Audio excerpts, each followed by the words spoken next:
The hundreds of South Korean workers detained in that sweeping immigration raid at a Georgia mega plant jointly run by Hyundai and LG Energy Solution are set to be flown back to South Korea.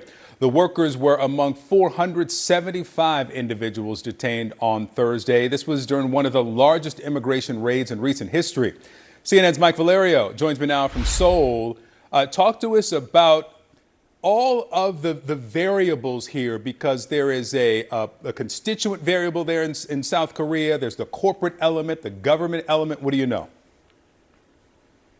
Yeah, there are the people who pretty much are trying to convey, Victor, throughout South Korea that they understand that immigration law needs to be upheld. They understand to a degree that side of the equation. But if you put yourself in the shoes of the South Koreans who are going to the United States to try to help out President Trump's vision of making American industry great again, I think people are astonished here, Victor, that even if there were visa irregularities for more than 300 South Koreans, what you've heard here in Seoul and throughout South Korea over the weekend is pretty much the following, that even if there were visa violations, how about authorities in the United States coming to this plant and saying, hey, we think that XYZ is wrong? Instead, there is an astonished and floored feeling that people have looking at this video released from ICE, seeing fellow South Korean citizens with chains around their waists led away in handcuffs. When you're talking about a key American ally right next door to China in this critical part of the world that's trying to help out American industry, I cannot stress enough to our American audience and people watching around the world the feeling of betrayal that is emanating from all corners of South Korean society. So to wrap up where we're going here, we don't know when exactly this plane is leaving from Seoul, how long it's going to take to get all 300 plus people onto the plane and back home. We're trying to wrap up our reporting when we're going to be able to talk to the people who were detained by ICE, asking them what exactly it was like. And it's still unclear, Victor, what precise infractions people had been detained under. We have somewhat of an idea that perhaps, the visa, specific visas were not what they should have been, but it's still a pretty vague idea. But I can tell you the emotional collateral damage from this policy is still felt here, acutely so, and it's not going to go away for a long time. All right, Mike Valerio for us there. Thank you, Mike.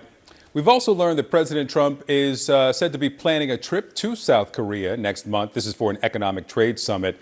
CNN's Elena Treen has more on that from the White House.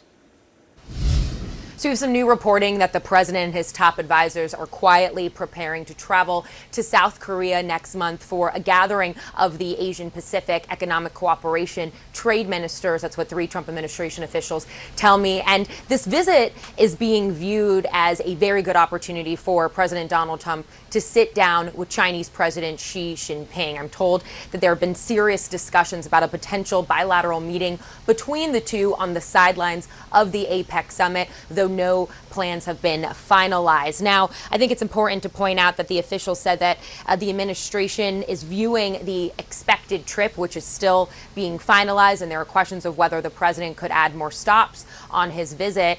They're viewing this as an opportunity for the president to clinch more economic investments in the United States, something that has been a key focus for him on other trips abroad, including his travel to the Middle East. I spoke with one official who said that a lot of this is going to be about economic collaboration with other countries, but they also said other goals include a focus on discussions around trade, defense, and civil nuclear cooperation. Now, another interesting part to all of this is that it could also be an opportunity for President Donald Trump to sit down with the North Korean leader, Kim Jong-un. Now, it is a question of whether or not Kim is even attending this summit, but I would note that when the South Korean president visited the White House last week, he talked a lot about wanting President Donald Trump to sit down with Kim. He invited Trump to the summit in South Korea, and he also said that he should look at it as an opportunity to try and set something up with the North Korean leader. Now, all of this comes at a tenuous time in the president's relationship with both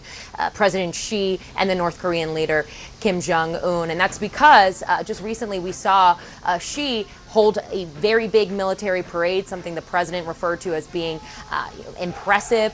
But he invited the leaders of Russia, India, and North Korea all to that summit. And we saw the president, who often says that he has great relationships with each of those leaders, kind of strike back and criticize the summit. At one point, he said that he understood the reason that they were doing the parade and having all of those leaders there, and said, quote, "They were hoping I was watching, and I was watching." He also issued a series of posts attacking them over this meeting. One of them reading, "Looks like we've lost India and Russia to deepest, darkest China. May they have a long and prosperous future together."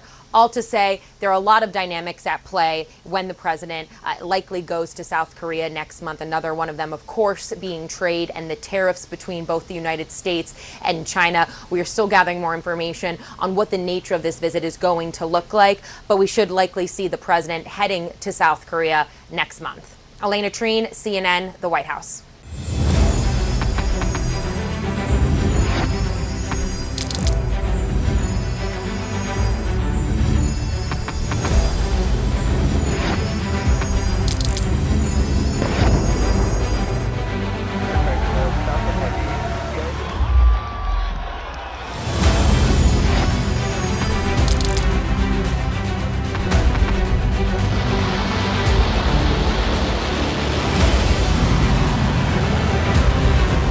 Been fighting so long and so hard that they don't know what the they're doing.